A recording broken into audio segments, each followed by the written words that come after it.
tampil sebagai tim tamu. Sumsel United tetap menunjukkan permainan percaya diri saat menghadapi Perseka Tegal di Stadion Trisanja Tegal Jateng pada laga pekan ke-14 Championship 2025-2026.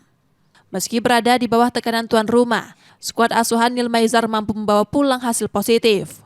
Sumsel United sempat tertinggal setelah pemain Perseka Tegal Edward Mandosir mencetak gol menit ke-56.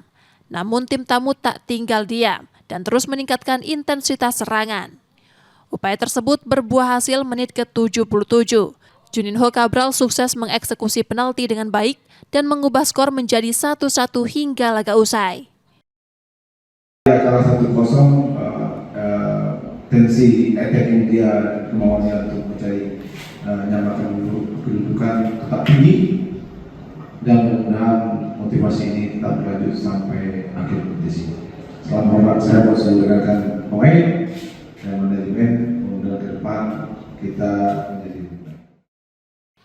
Hasil imbang ini membuat Sumsel United mengoleksi 24 poin dari 14 pertandingan dan bertengger di peringkat ketiga klasemen sementara grup 1. Nur Muhammad, Kompas TV, Palembang, Sumatera Selatan.